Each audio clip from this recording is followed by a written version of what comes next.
Hello students. तो आज हम लोग मैंने बताया था इलस्ट्रेशन 1 करते हैं। तो इलस्ट्रेशन 1 में क्या है, जागृति limited went into voluntary liquidation on 31/3/2017 when the following balance sheet was prepare. तो उन लोगों ने बैलेंस शीट बनाई हुई है। अब एडजस्टमेंट क्या है वो देख लेते। The bank has sold the investment at book value and surplus amount of 20,000 was return to the liquidator. तो अब देखो, सबसे पहले हम लोग क्या करेंगे, receipts, amount, payment, amount, right.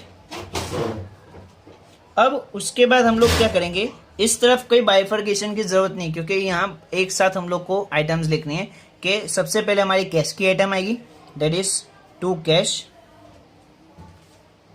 Right, और बाद में आएगा टू असेट रियलाइज्ड, और जितने भी असेट होंगे वो सब हम इसमें लिख देंगे। यहां मेन बाइफर्केशन की जरूरत है। सबसे पहले हम लोग क्या पे करते हैं, सिक्योर्ड क्रेडिटर्स,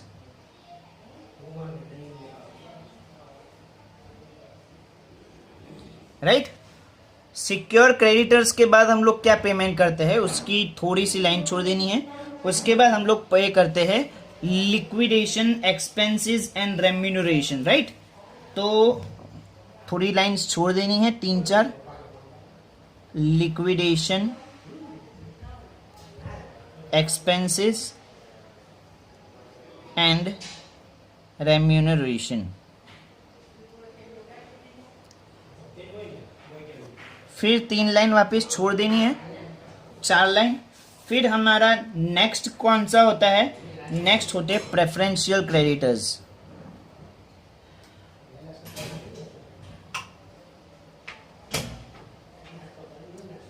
उसमें भी 4-5 लाइन छोड़ देनी है। उसके बाद हमारा कौन सा होता है, उसके बाद हमारे होते हैं that is what, floating charges वाले, क्या नाम था, creditors with floating charges.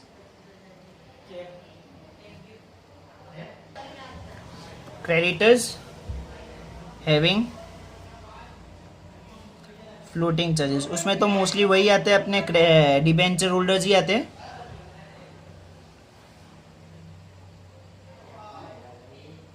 Right. और उसके बाद तो हमारे प्रेफरेंशियल क्रेडिटर्स होंगे और शेयर इक्विटी शेयर होल्डर और प्रेफरेंशियल होल्डर्स होंगे, राइट। तब हम लोग सम शुरू करते हैं।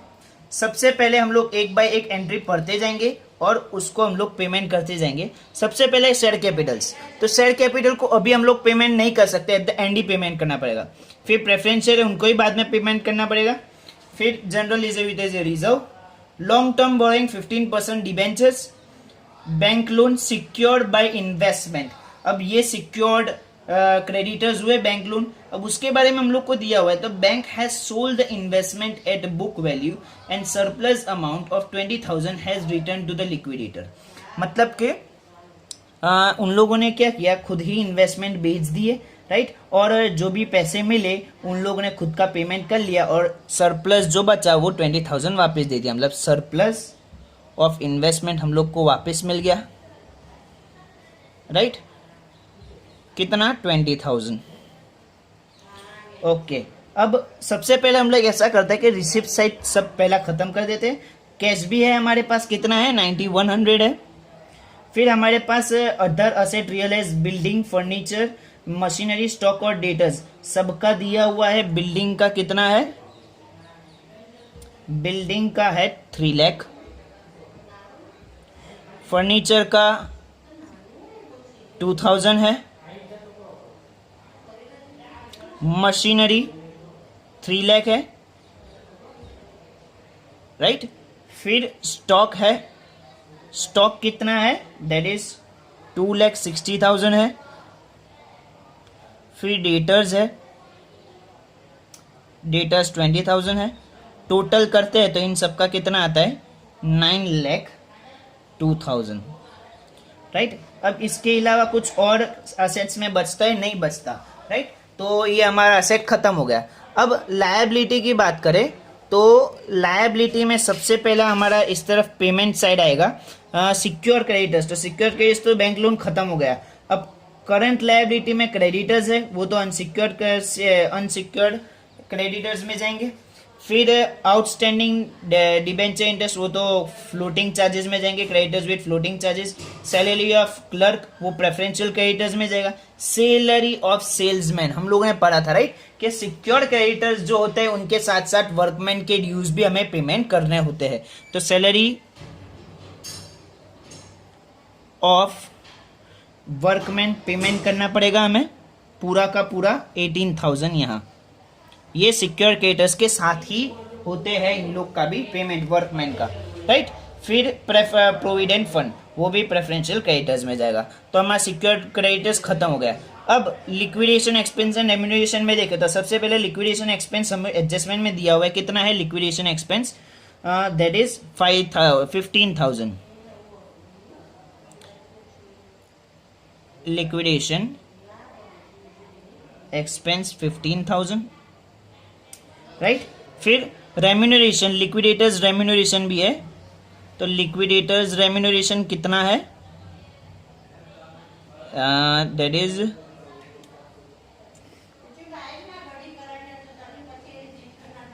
लिक्विडेटर्स रेम्यूनरेशन कितना बोला है, 5% on the amount realise by him.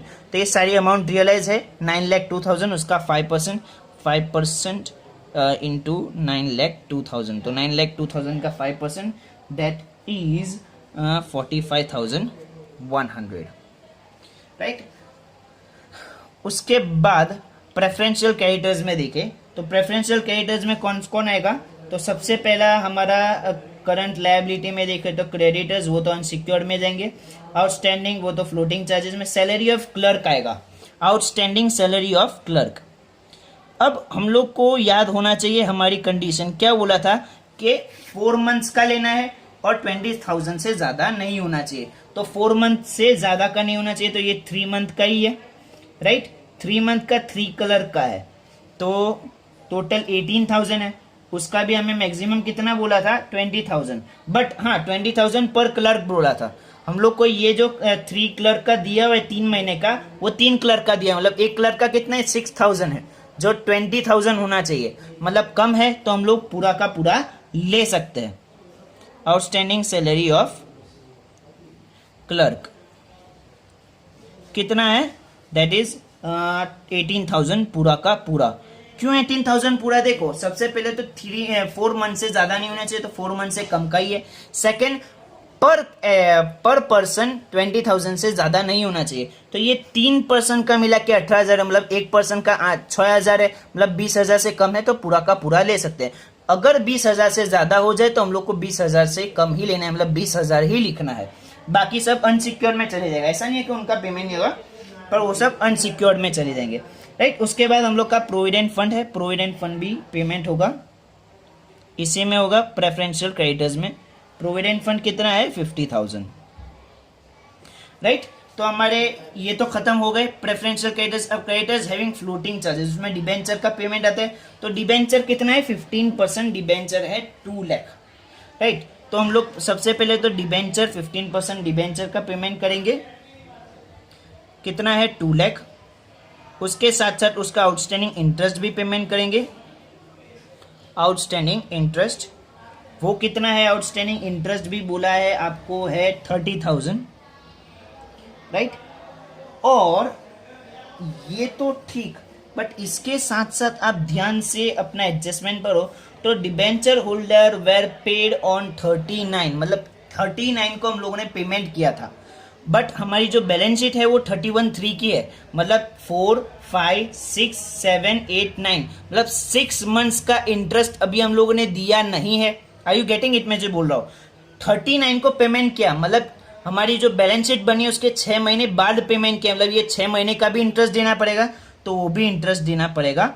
6 महीने का इंटरेस्ट कितना होगा 15% 2 लाख, दैट इज 30,000 पूरे का होगा पूरे साल का, और 6 मंथ का होगा 15,000, तो 15,000 पेमेंट।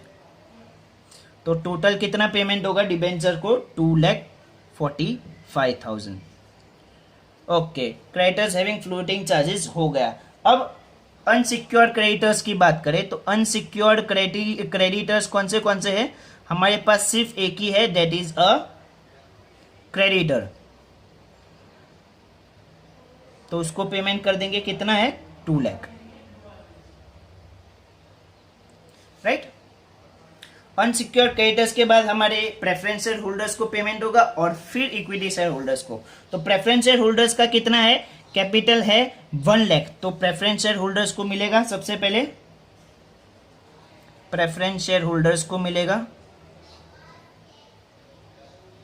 1 लाख।